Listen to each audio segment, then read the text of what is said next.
Bueno, hola a todos, muy buenos días. We are completely honored to see you all, the ones that can join today. My name is Melina Martelli. I'm Chief Design Officer for IMS, an Argentinian-based company that we dedicate ourselves to develop, design, and manufacture food display counters for supermarkets and convenience stores all over the world. Today, we have actually got in contact with our colleague from abroad, Mr. Gavin Rothwell. He's a specialist in convenience and food-to-go solutions. He's based in the UK in London, and he'll be our host today, presenting the newest trends in supermarkets and stores all over the world. When we think about London, we are especially what we think, being ourselves from Argentina, and for most of us that are Spanish-speaking countries, London is not our first mindset in terms of retail destinations. We are more used to think of Italy, Spain, and other European countries. But there is a special thing about London, and is that it's an international hub for innovation and development, especially in food to go. Gavin will tell us today the importance in the city and the cosmopolitan way that it is, that it makes it be one of the most colorful in terms of food offer and retail strategies. So, Gavin, welcome here. Muchas gracias, Melina, y bienvenidos a todos. Buenos días. It's a great pleasure to be with you guys today and to have the chance to talk a little bit about what's going on in London and how that landscape will evolve. So we've got just about an hour, and we'll bring to you some of the highlights of London.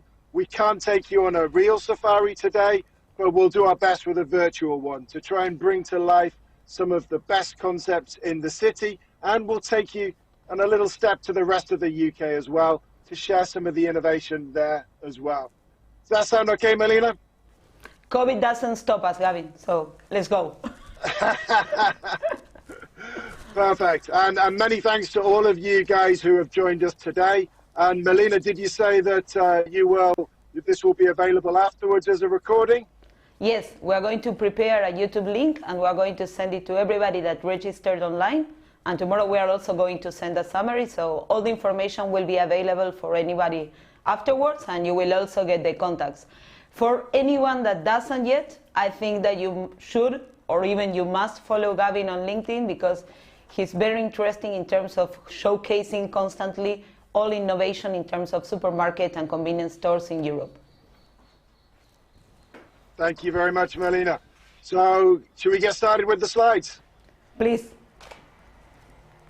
Okay, great stuff. So, welcome to London, and it's a real privilege to be able to talk to you about some of the innovation here. But before we get to that, I'd like to just put in context what the city's all about, hopefully bring it to life for you, and just paint that picture of it truly being a global hub on the same level, or for sometimes even more of a global hub than places like New York and Paris. So we have many different languages spoken, over 300 across London. And I think this statistic around the proportion of the population born outside the UK is a really interesting one. So it's very much an international city. And in fact, if it was located in France, it would have more French people in it than Bordeaux. You'll already know about its importance as a global airline hub when planes are allowed to take off, at least. But Heathrow is the busiest airport in Europe, but it's only one of 4 across the city. It's really important when it comes to its role for the UK as a whole. So almost a quarter of the GDP of the UK comes from London, derived from just 13%. So it over-indexes on that measure. Guys, can we just flip on to the next slide? And I think one interesting thing about London is that it continues to expand, it continues to grow. There's new development all the time coming through. So this, for example, you'll see the crane in the background. This is from a part of London known as King's Cross. So 20 years ago, this was, to be honest, an urban wasteland where you probably wouldn't want to go if it was dark. But now this has been transformed into almost a new city within a city. So Google has its new offices there. There's a whole host of different businesses that have located there, a whole host of lots of different food service, retail, and new leisure experiences located in this space. So it's a fascinating part of town, and it's one that we look to include regularly on our safaris in London. Guys, can we move on to the next image? So you'll know things about London already. You'll know all about kind of how it has a range of iconic and a global department store retailers here, for example. So Harrods, which we'll touch on later on, places like Fortnum and Mason's, Harvey Nichols, and Selfridges, which is the one featured on this photograph, which is a huge store located on London's prestigious Oxford Street shopping area. So it has a whole host of global food destinations. And I think what's interesting as well is that in itself attracts holiday tourists from all over the world, in fact. So that is a core part of the appeal. But also, there's a lot of exciting things underway in the food scene in London. So maybe go back 30 years and maybe the traditional perceptions of fish and chips as being the mainstay, maybe that wasn't too wrong then. But over the past 20 to 30 years, I think we've seen a real explosion in terms of the range of different cuisines that have come through and that have really enriched the restaurant and the food to go scene in the capital. So we have a slightly odd culinary tradition. So we have the British favorites, as like the fish and chips and pies. But we also as well have strong links to Indian cuisine with, for example, chicken tikka masala being the most popular dish across the UK.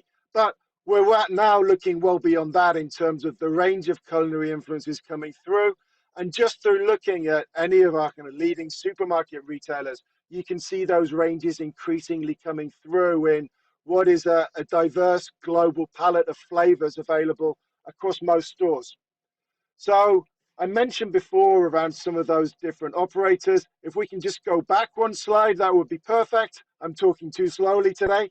I mentioned before about that new area, that new King's Cross area. Actually, at the heart of that is a really interesting new concept from Waitrose. So one of the leading quality retailers in the UK. These guys are all about food, and they celebrate their love of food in this store by really stretching it into new areas. There's a wine bar as part of the store. There's a juice bar, clearly a cafe as well that you can see. And they also have a cookery school on site for you to go in and experience the fullness of what is that Waitrose food experience. So that's one interesting destination and just one example of a whole host of innovation that takes place within the city. So every time you go into London, you find something new. On to the next slide, please. And that's reflected not just in a whole host of activities from the bigger retailers, but there are many smaller niche retailers as well, which are well worth taking a closer look at. This is Planet Organic. We'll come back and talk a little bit more around these guys later on, but they are from a niche positioning, actually expanding quite quickly now in London and reaching more neighborhoods with a natural, organic proposition across both retail and food to go. Can we move on, please? I think, Gavin, and a big part of the audience today was looking forward for this slide to come up. This slide.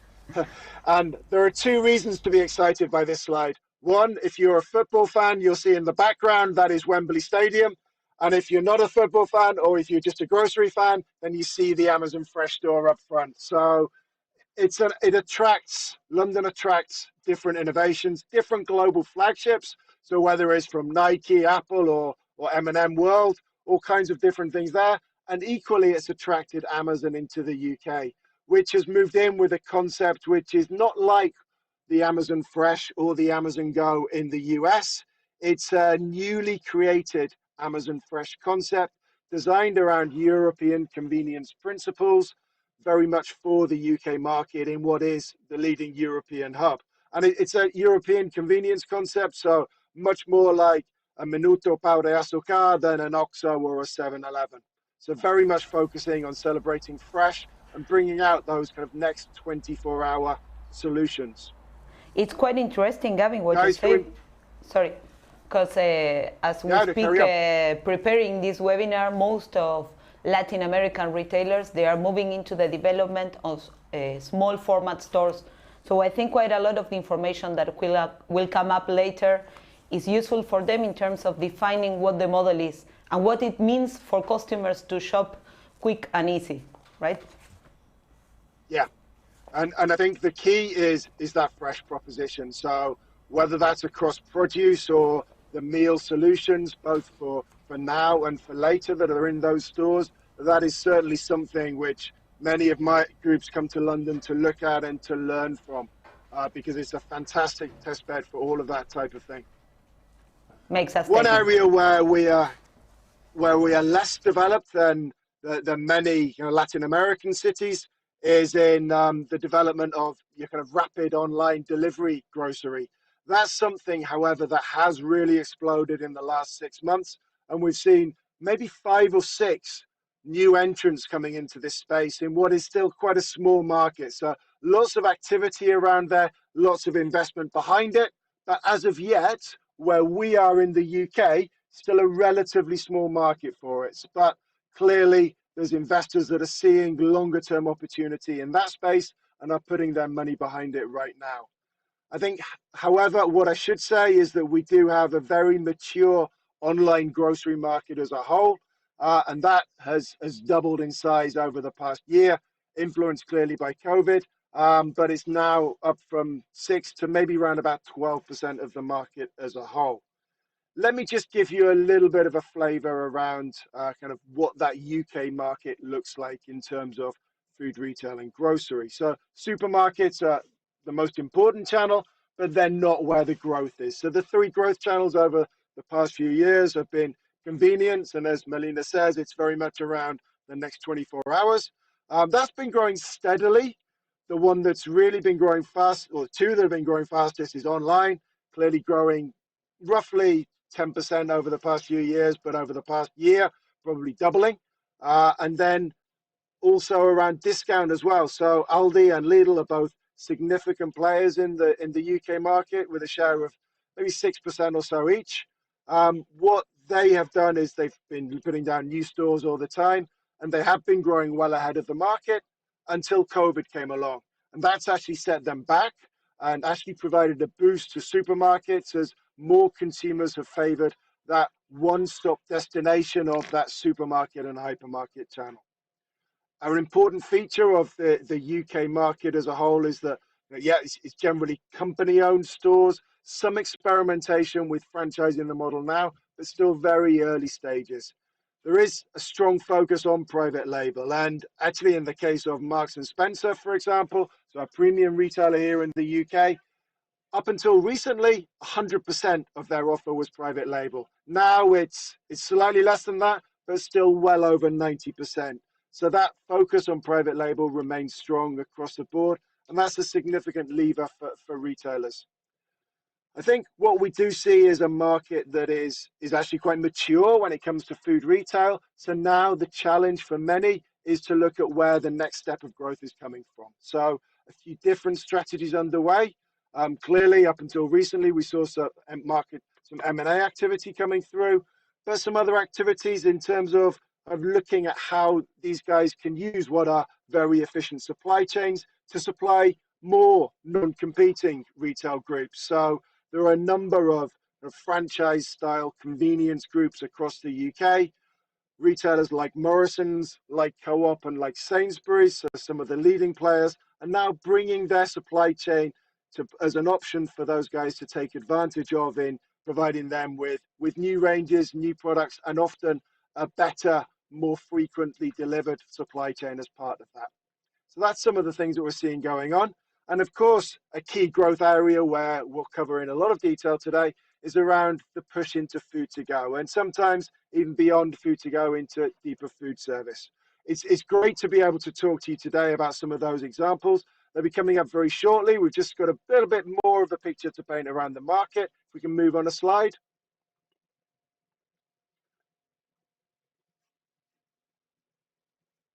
So we see that food to go expansion as having been a key feature of the market over the past decade, and I've been focusing a lot of that in the UK.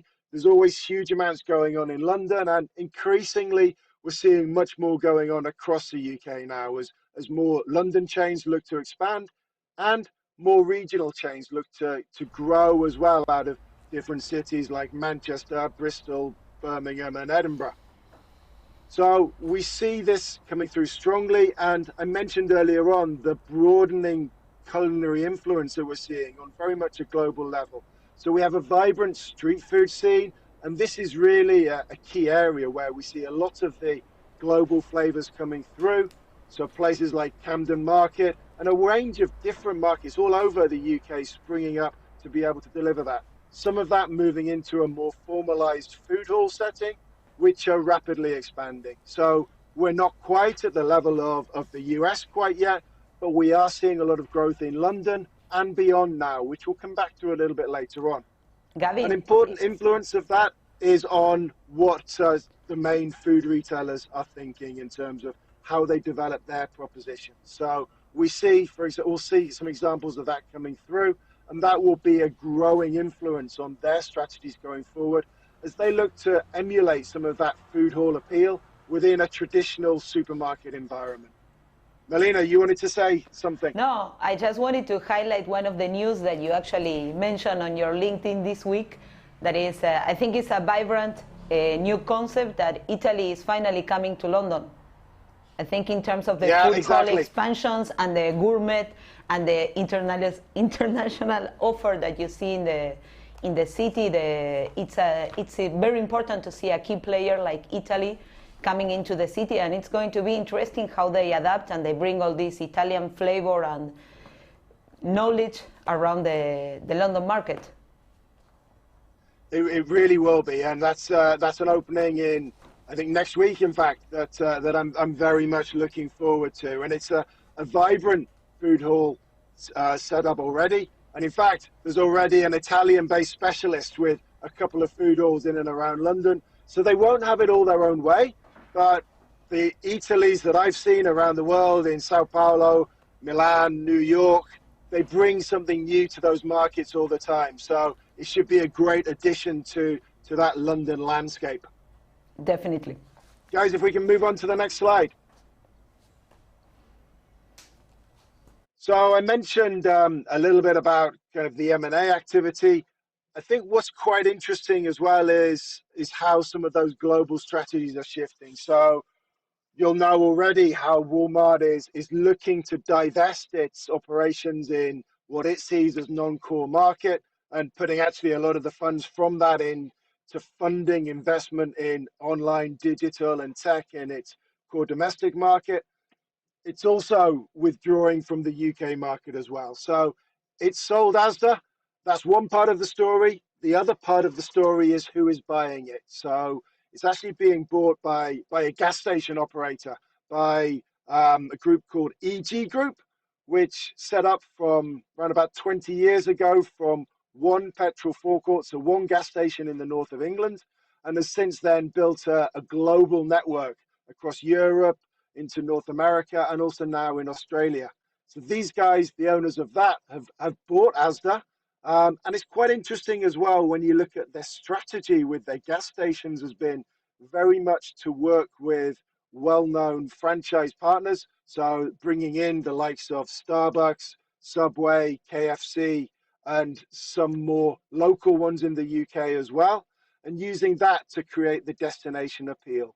So that is an interesting strategy that, in fact, we're already seeing elements of that being brought into Asda, and we expect even more to come through going forward. So we're expecting more brands to feature. And in fact, even since that acquisition a few months ago, the guys behind that business have bought another business. So bought a well-known London healthy fast food specialist. So they bought the Leon chain, which is kind of held in very high esteem. They bought that over the weekend, and now they're already talking about how they can roll that out to different forecourts and how they can bring it into a forecourt environment, as well as creating a drive-through concept around that. So that's more around the gas stations than Asda, but you never know, it might go into some of those stores as well.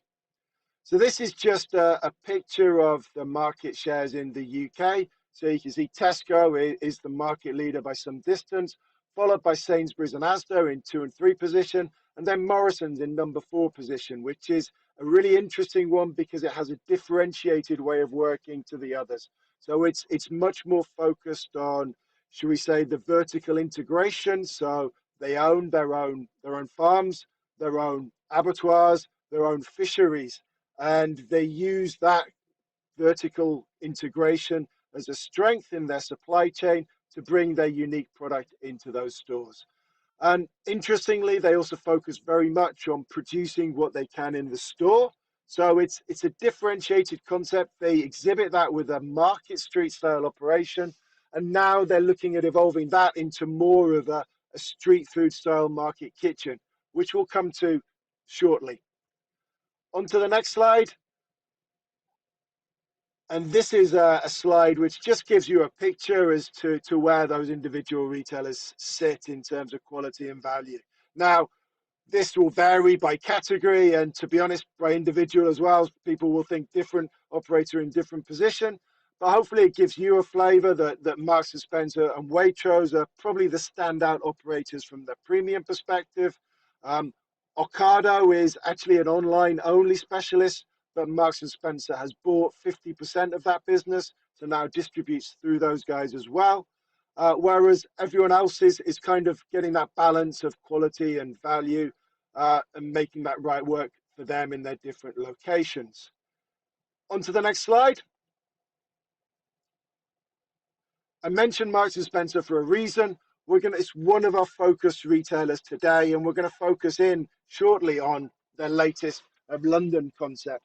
But before that, let me tell you a little bit of background behind who they are and what they do. So traditionally a department store style operator with a good representation of clothing, home, and also food in their stores. Over recent years, the clothing has dropped off in sales while the food has really grown. So in that clothing market, they've seen a whole host of online and offline, more niche focused competitors take some of their business away. But in food, they've been able to double down on the innovation side of things, to really focus on developing innovation in food formats and in products, and extend their footprint into new locations. Traditionally, they are city centre, high street based, but moving into out of town destinations in supermarkets, and also moving into convenience, as we'll see on the next slide. So that focus on convenience is an interesting one that they've been able to apply. Guys, can we move on the slide? They've been able to apply to standalone store formats in different locations through the Simply Food banner. They've also been able to translate that into a gas station offer in conjunction with BP, and also actually to put it into different motorway service areas as well. So working with partners and on motorway services and in railway stations to be able to do that.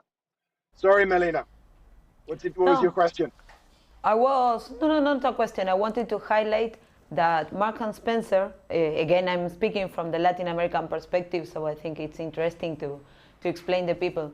Marks & Spencer being such a statement in the British brands, it has expanded their model to many of the Commonwealth countries. So in South Africa, for example, there's a big influence in what is Woolworths that also operates in Australia in terms of these big department stores that they moved into the food, and every day they are growing the range and bringing in the ideas that are first tested and developed in the London hub to the development countries.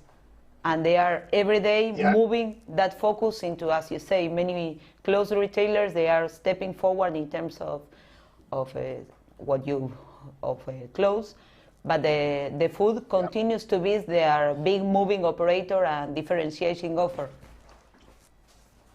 And I think they particularly excel in prepared meal solutions. So that ready-to-eat focus, whether it's food for now or food for later, is really where their strength is. So they have a strong reputation around innovating in that space. They've long been seen as a benchmark, not just by retailers in the UK, but also probably across Europe as a whole. So again, it's always a really interesting reference point. And if we can just move on a slide here. I think we're going to take a look inside the store. Not yet. This is not the store that we're focusing on today. It's just to whet the appetite. So this is one thing that they've done in a number of their flagship city center stores, which is introduced this marketplace concept. So this is like a market street of different counters. And here we see them bringing out different elements of the offer. So pizza, salad, burgers, as well as a part of that, alongside coffee and bakery. So that's what they've done in some stores, and that worked to a degree. But in their latest format thinking, they've pushed it on further. But I think before we get to that one final slide, just kind of talking around where they are right now, if we can move on.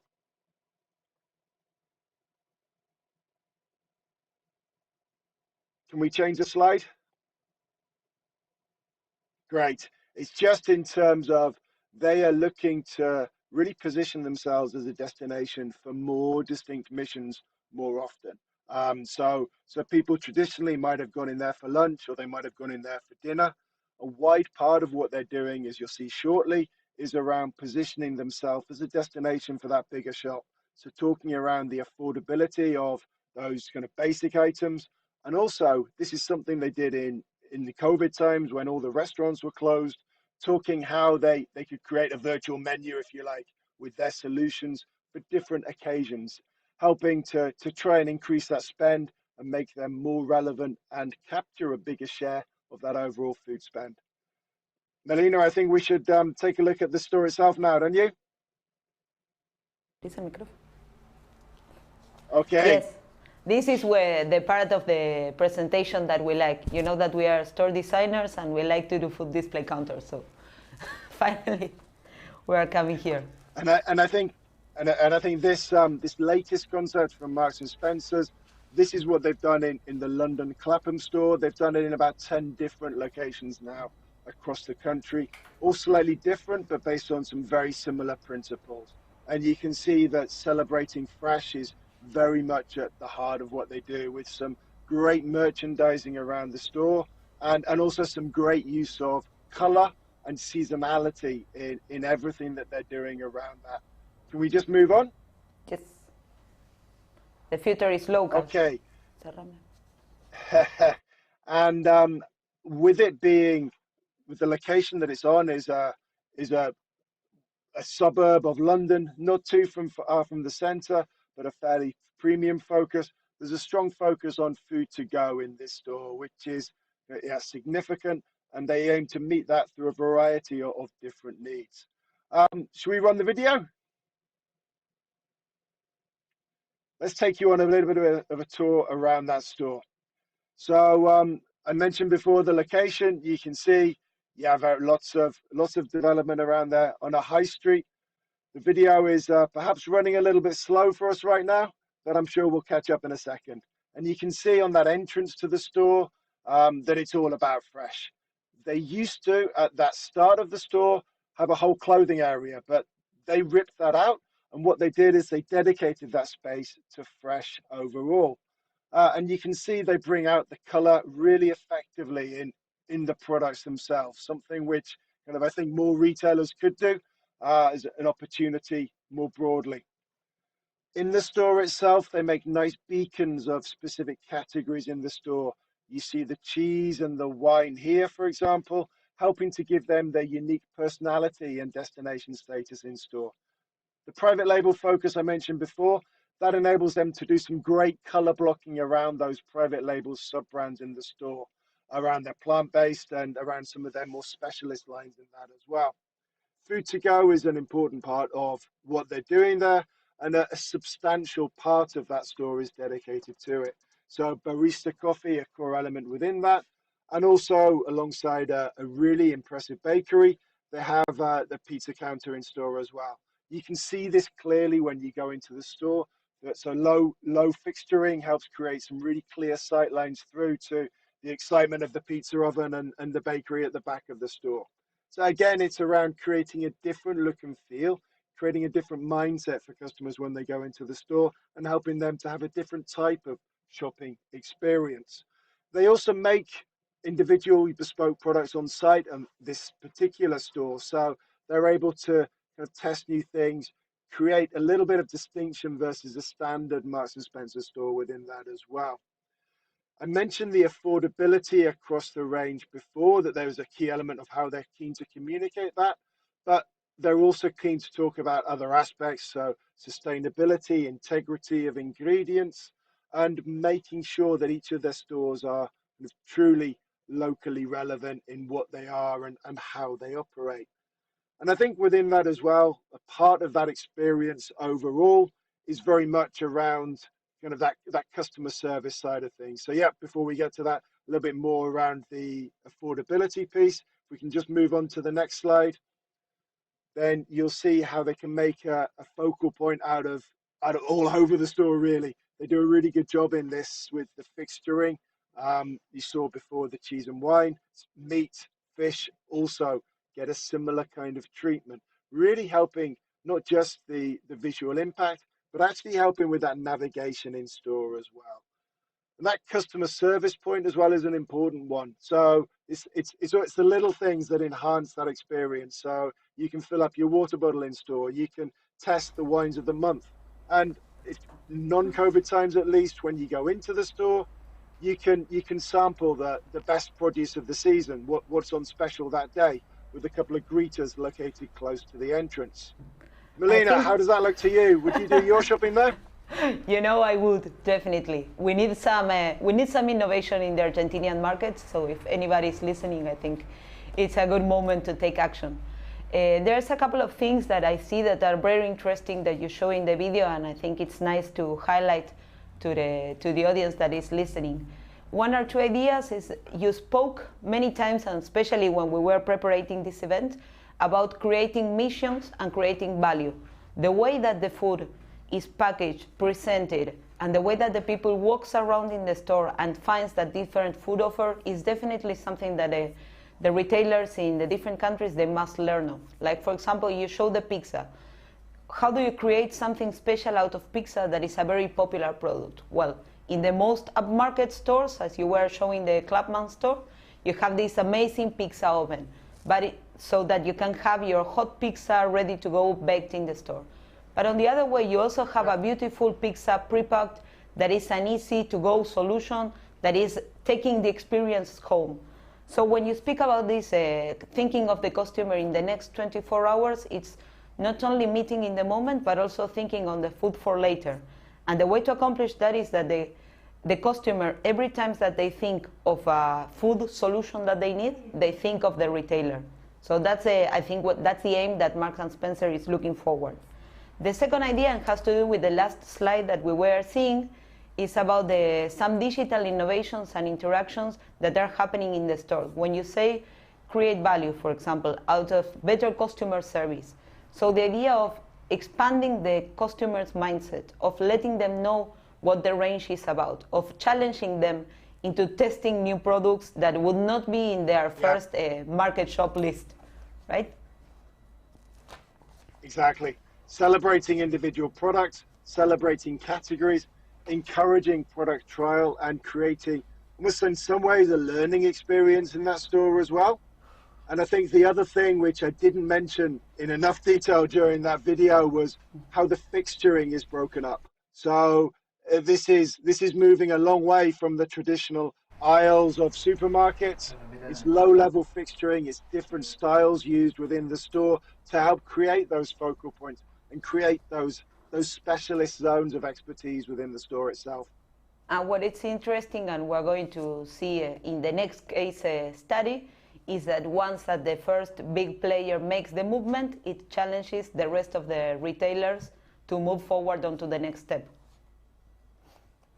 Yeah, I think so. And I think what's quite interesting as well is that this format development, it hasn't been put on pause during COVID. So yes, this Marks and Spencer store was pre-COVID, but they've opened similar ones in the middle of the lockdown, including a couple just slightly further out from London.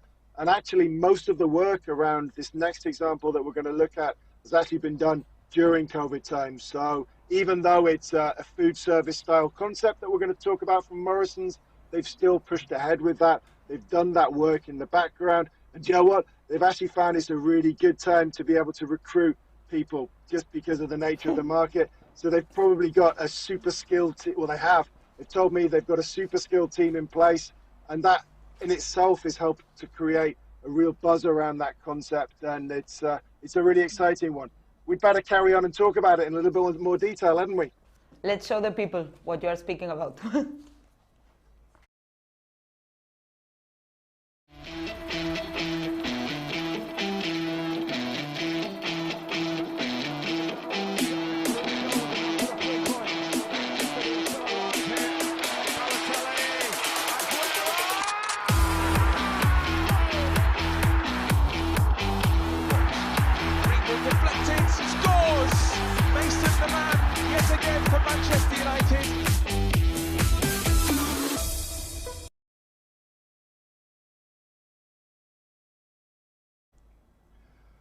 So we're gonna hop on a virtual train now and just take a brief train trip to Manchester, and then we're gonna head later back to London via Birmingham.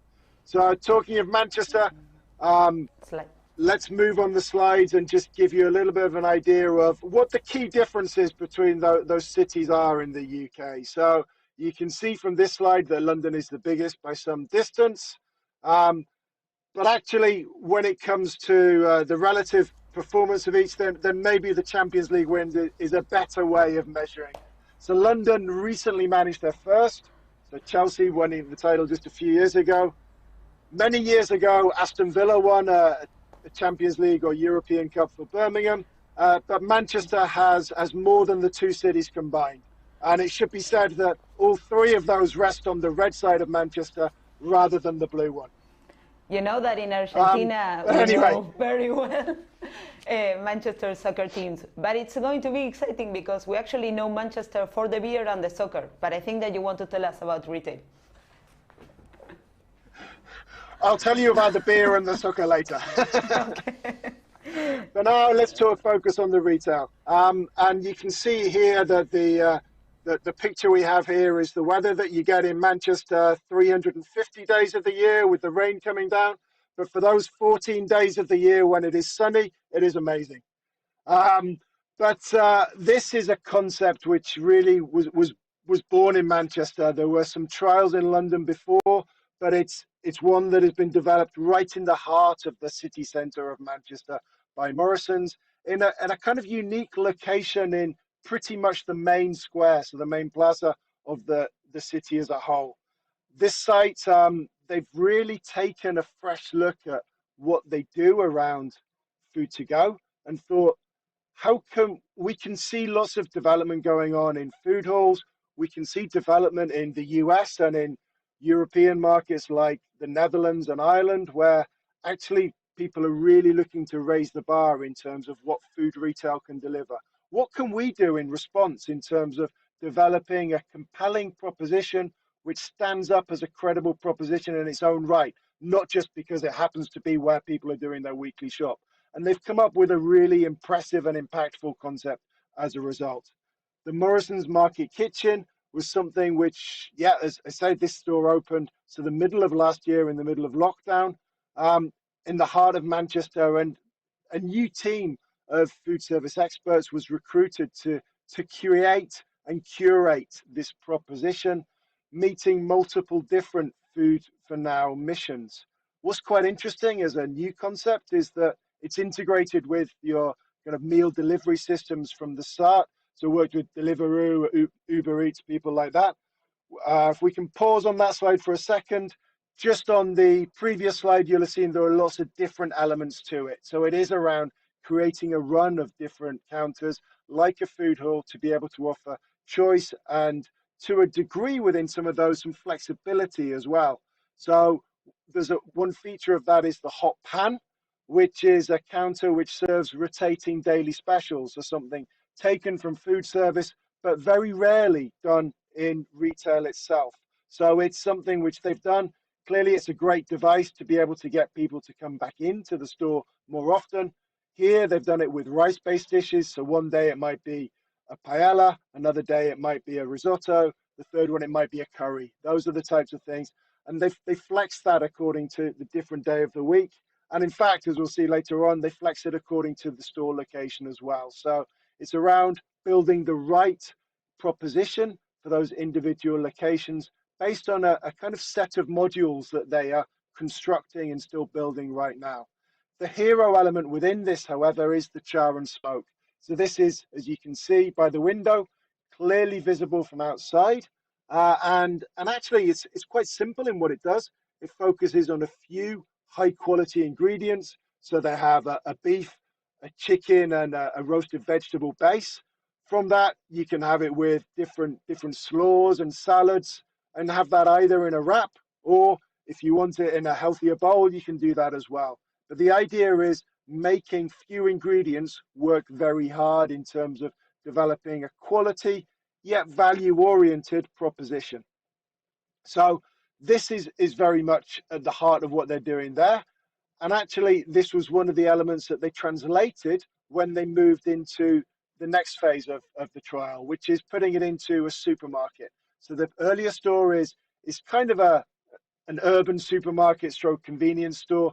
It's a super large convenience store, to be honest. But this one that you see here is very much a supermarket. And what they've done, I mentioned before how Morrison's is very much focused on the market style approach. So in most stores, they have a run of counters for meat, for fish, for delicatessen, and so on in store. In this store, they've replaced it with the market kitchen run. So a whole host of different counters that they've introduced here. Guys, do you want to move on to the next slide? So we will start the video here. And you can see here that what they've done is they put it very much into that first inflow area of the supermarket. The char and smoke is what you see when you come in. That has a breakfast offer in the morning, and that changes at lunchtime to be the offer which I spoke about earlier on.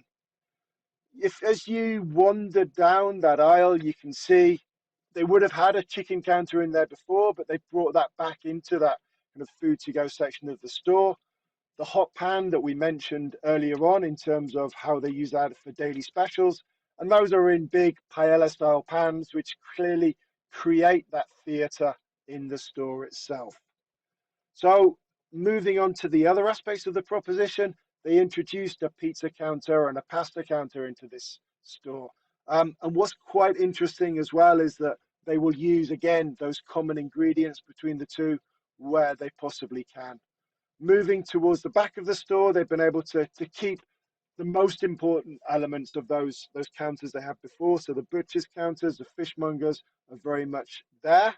But that sits at the end of what is a whole host of different food for now options.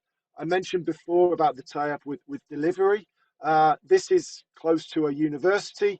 That gives a ready market for that, and that's been working really well for them.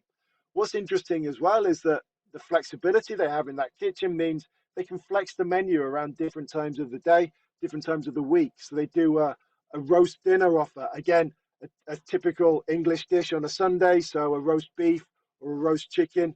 That's something they're able to do at actually a very keen price point, and do that either for collection in store or for delivery in terms of offering that. And actually, the way that they do that in scale, probably you'd be hard pressed to cook yourself, certainly for an offer which is at that same price.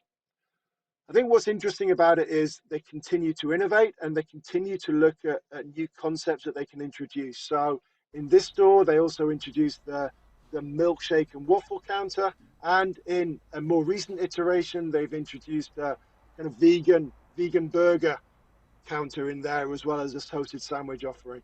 The expansion plans are already kind of underway. So there are 5 or 6 new stores in the pipeline where they intend to develop this further and roll it out to. So it's a really interesting one, and it's an example where kind of a retailer's thought differently about how it can play in that broader food market to be able to push into some new territory and open up new markets as a result. Melina, when can we go there? Yes, thank you. I was thinking, Gavin, that it's very interesting that you were mentioning is about how, although they work with a lot of food different propositions, because you have pizza, pasta, milkshakes, the hot pan, the char and smoke. They still think of concepts that help to bring these strategies in a more everyday setup. So how do you create the mission for the customer to come back every day? Then you rotate the specials, you rotate the menu. That is supported even by digital signage. That I don't know if it was actually visible on the video, but we discussed this before when we were setting the video, is that the menus, they change every day according to the offer. But also is to think about the common ingredients and the common flavors that they help you to create a varied offer without having to fulfill a million different dishes. So for example, pizza, if you do a pizza that is with mushrooms and sauce, it's the same base that you can create for a pasta bowl. And it speaks of a full Italian environment. You present different options, you give the customers the possibility of customizing or changing every day their meal, because the mission is to bring every day the customer back. So how do you create that need if you always serve the same dishes? And then, do you know what, as well, with this, what's quite interesting is that each of those counters, yes, you can customize, but they focus on the best sellers. They recognize that as a pizza counter, you don't have to offer the same lengthy menu that you get in a top Italian pizzeria. You can just have 5 core items, and that simplifies everything as you go through. Yes, you can customize, but actually you're pushing your customer choice towards one of those simple ones, which you can do all the time. And that makes that operational side of things more straightforward. Perfect. Move on. Should we move on? Yes. As I believe. Okay. So we stepped from Manchester to Birmingham then. Just before we leave Birmingham, I just wanted to kind of give you a little bit of a flavor of what to expect once we get back to London. And I think what you see here is a couple of London food to go specialists. These guys, so Pret, which we will talk about very shortly, and also on the right-hand side, Wasabi, which is all about sushi and all about bento. So it's a hot and cold Japanese food in various different solutions. We've seen a huge expansion in sushi, so pretty much every retailer will now have some form of sushi. And in fact, increasingly, we're seeing different tiers of sushi being introduced to stores. So different counters being introduced, quite often in partnership with people like Sushi Deli and Sushi Gourmet. And as well as that, we're seeing some continuing growth in sushi-focused food-to-go specialists. So there are several of these in and around London. In fact, you could do a whole day of sushi in London. The one we're calling out today is Wasabi. Why are we calling them out? Probably because they go beyond sushi. They look into some of the katsu curry style dishes and the broader array of hot style Japanese dishes as well. So stretching into new areas, and also they create fantastic store environments. So again, you can see that green and white color scheme. They've done that in a station environment here, but when they can do that in a purer setting, they do that really, really well as well. So coming back to the next slide, I wanted to talk to you a little bit about Pret a Manger. And it should be said, I don't have an advertising deal with them, but I have been there today for my coffee. These guys have become a true reference point when it comes to London food to go, but not just London food to go. They've become a reference point across the UK and probably across Europe as well when it comes to innovating in terms of look, feel, mission focus, a wide variety of different aspects in that food to go space. They've also expanded from London to New York, to Paris, to Hong Kong, and now they're expanding to the rest of the UK as well. So again, kind of looking at what they do, it's quite interesting because they come from a base where effectively they are an upmarket sandwich bar, but they're so much more than that in terms of their focus on product, and that's all around kind of healthier ingredients. But at the same time, if you want something more indulgent, you can still go there and you can buy a slice of cake or a chocolate mousse, but you can eat very healthily there as well. So that product focus comes through in a new development or relatively new innovation for them, which is Veggie Pret. So this is just in a handful of their 250 stores, but it's a dedicated vegetarian concept. This is, for them, a great test bed for new products. They're never going to convert hundreds of stores to a Veggie Pret format, or certainly not in the next few years. but it's a really good way for them to test new products, also to show that their stores as a whole are destinations for vegetarian consumers and also for vegans as well. And I think that's quite interesting when you look at these stores now. The dial is turning much more towards more vegan options being on offer, so more plant based as part of that overall mix. Melina, did you want to say something at this point? Yes, me as a vegetarian, I'm very happy to see this. But speaking seriously, I think there's something that is very nice to see in this picture, and is the way that Pret a Manger organizes and visually helps the customer to choose and to find what they need. If you see, if you would look at the layout, it's actually one wall full of the fridges in the back end. But actually, they separate vertically the food offer. They integrate different concepts. So the way that the customer flows is very easy. You go from choosing your drink to getting your sandwich to getting your salad to getting some more premium offer or hot solutions that they are highlighted in a different colors. And then you have like dessert, yogurts, or breakfast menu.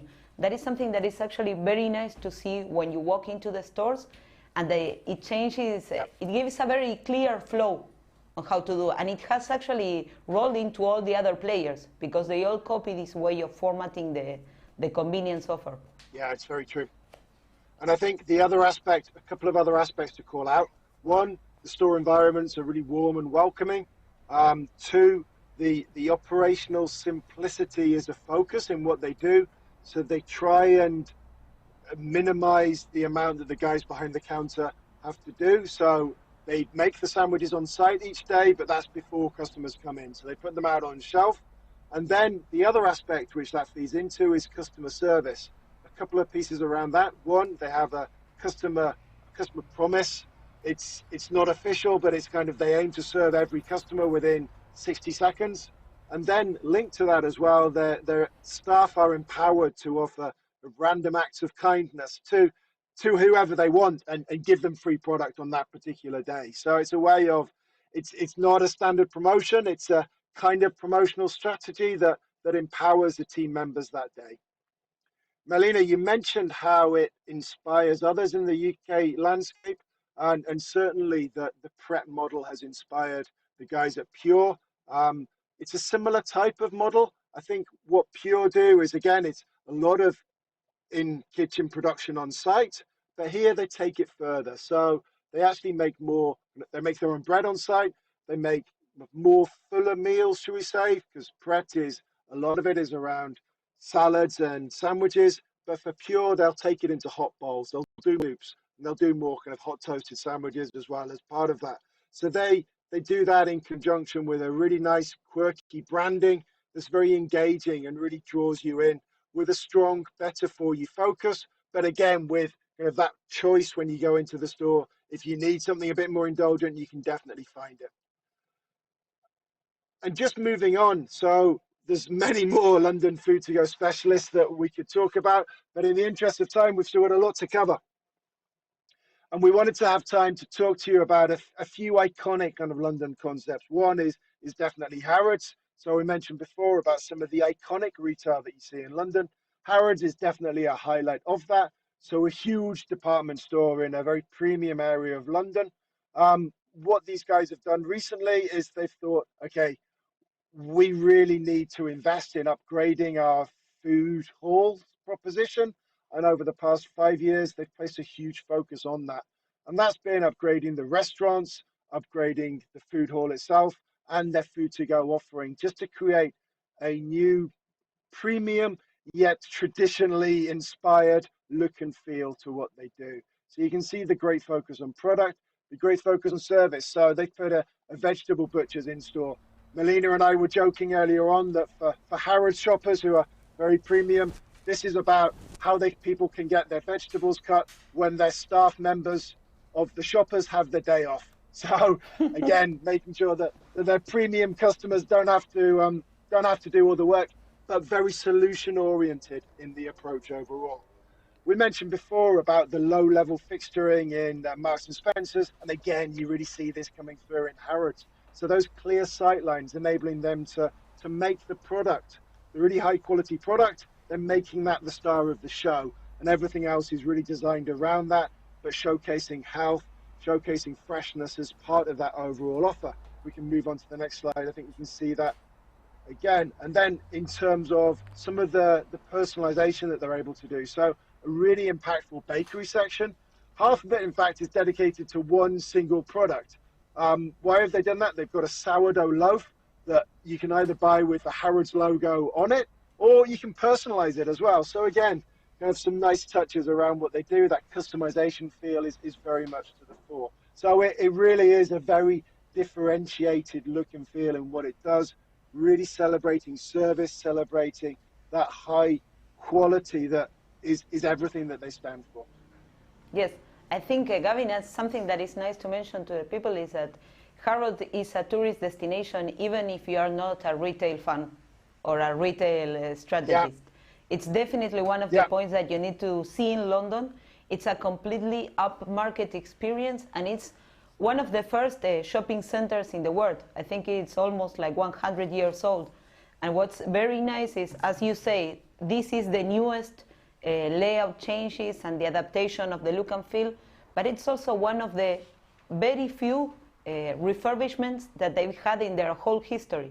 So it speaks about catching up this new trend coming, this new upmarket that is changing and transforming, like thinking of the vegetables as a premium offer. That wasn't something that maybe was not traditionally into the people's mindset. But now you have like this idea of this wall of meat as if it was almost like a jewelry shop where you can get selected and get your personalization. So they've actually, I think the highlight that we put in the bottom is perfect. That is theater of shopping. It's the spectacularness of the food and the experience that the customers are meant to have inside. And I think that's something we're seeing coming through more and more in format developments, in the latest format developments across Europe, is just how you can, if you are going to be selling premium products, if you've got a market for that, then make those products a star.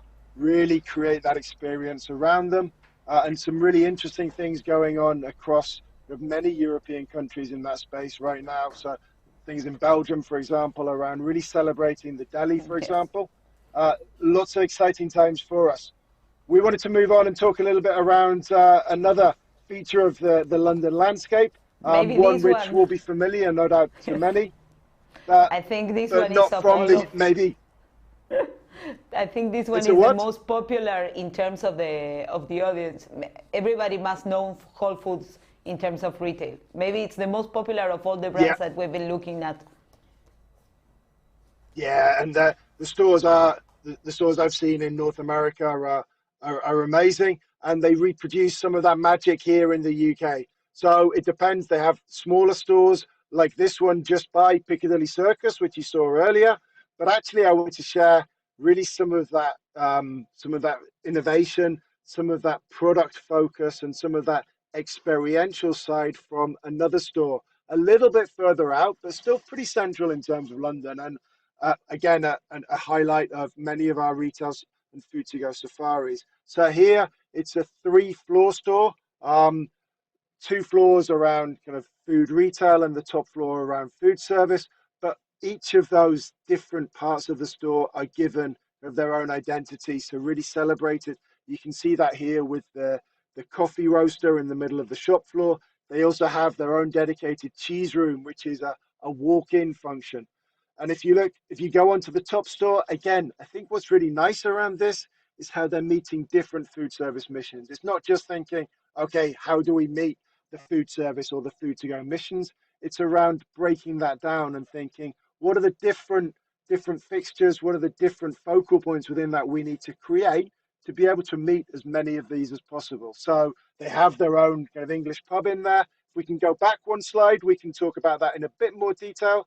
And you can see they have kind of sit-down restaurants there.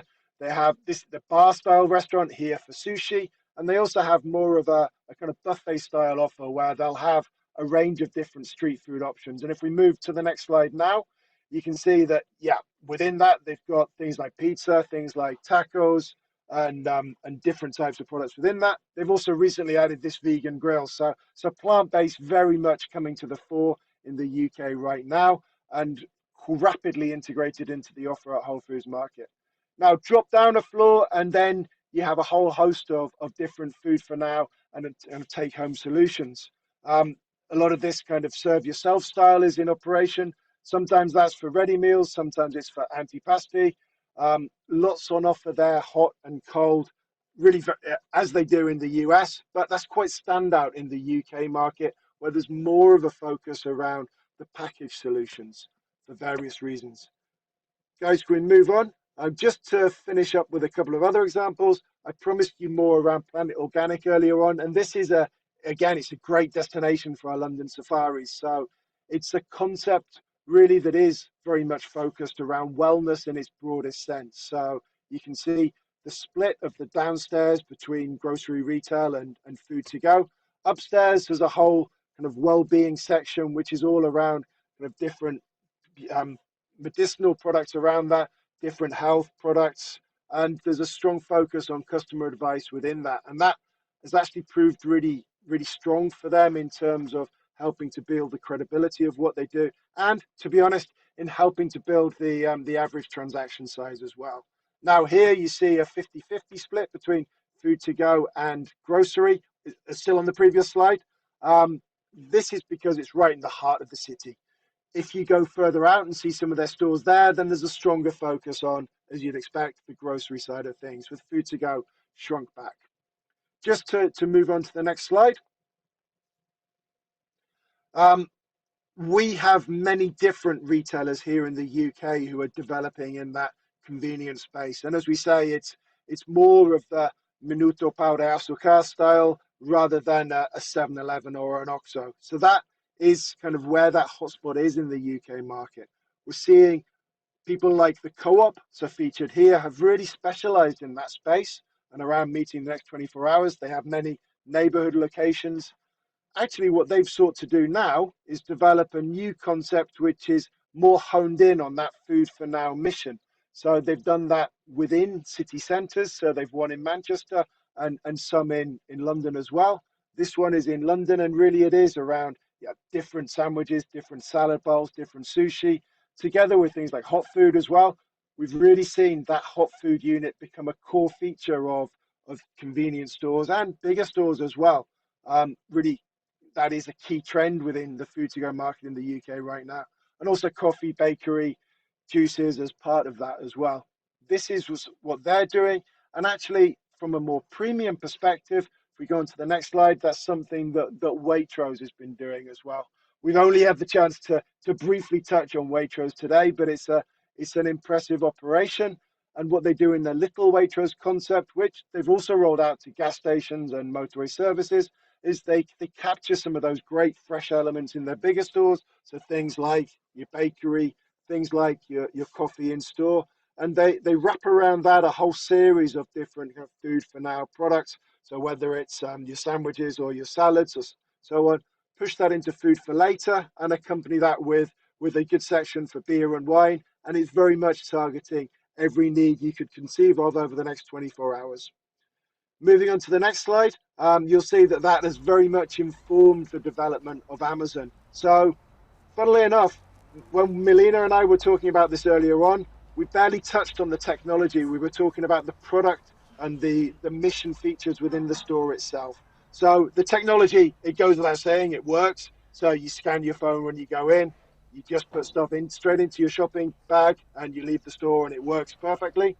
But what really impressed me on my visit to these stores was how they put work into the range. They thought about what makes a great European convenience store right now.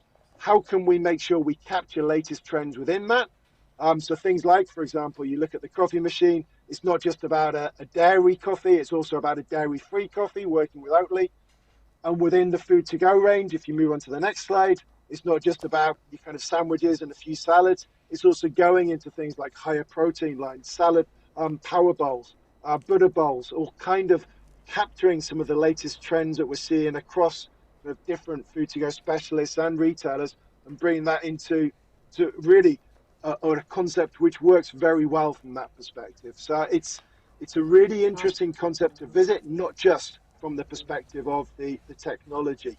And I mean, we were talking earlier on, for me, certainly it feels like the Amazon Fresh concept, putting it in London. It's designed to be a shop window for the technology. So we would think, or I think that they want retailers to look at that, be impressed, and then think about working with Amazon to incorporate that technology into their stores. But we don't know right now. That's only my guess. Moving on and wrapping up, I think we spoke before about food halls and how they are a growing influence on the UK market. There, just flip onto the next slide. You'll see some of the different options offered in this one, which is a central London one. And what's interesting as well is how food halls are no longer just the preserve of London city centre. They're moving into, as you see on the next slide, so London suburbs. This one is actually in Wembley as well. So you can visit this at the same time as the Amazon Fresh store. But also we're seeing food halls growing up in major cities across the UK and some smaller towns as well, which may have traditionally had a market and are looking to refocus that around creating a destination for their town centres with a food hall style operation. So really interesting times. And whilst some retailers have found the going really tough, actually there are new solutions coming through, whether it be around food halls or kind of more leisure focused destinations. Interesting one right now is around the different table tennis style venues. And the latest one to open in London, which Melina, we have to go and see, is the axe throwing one, which I know will be a great session, but maybe one before we go to the pub rather than after. It will be a different retail focus, definitely. It's more like adrenaline. It will be retail. indeed. And just on the final slide, you'll just see some of those points that we've covered pretty well already in terms of the focus. I think the key thing here is really understanding how food hall and street food are influencing development of larger formats, and then actually how convenience formats are. They already do a great job, but now they're looking at going further in what they do and how they can learn from markets like Ireland, where you have food counters in many of those convenience stores, and help them add new elements to their food for now offer and pushing into food or that evening meal solution as well. So things like pizza, things like chicken coming into some of those stores, recognizing that actually they've got customers who can use that store for more missions than they are doing right now. That's just about it, Melina, from me. Was there any questions from you or on any of that? No, I think there were a couple of questions. We are a bit over the time schedule that we promised the audience. So what we're going to do is we're going to answer the questions on the YouTube channel where the people has been placing their opinions. So I think that will be easier so that we can release the people that was actually in a tight schedule. Okay. But we are completely happy. Thank you, Gavin, so much for joining into this webinar. I think it's the first of many experiences that we want to do together. And once again, I tell the people, I think that you should follow Gavin on LinkedIn, on his social media, because he does really make a statement out of the English and the European retail market. And there's a huge amount going on right now, so it's a fascinating time to be at the heart of it. Thank you very much to all of you for joining us here today, and hopefully we can invite you to an actual safari in London very soon. We hope so. We hope so much for that. Okay. Great See stuff. you soon all. Thank you very much. Thank Great you. stuff. Bye-bye.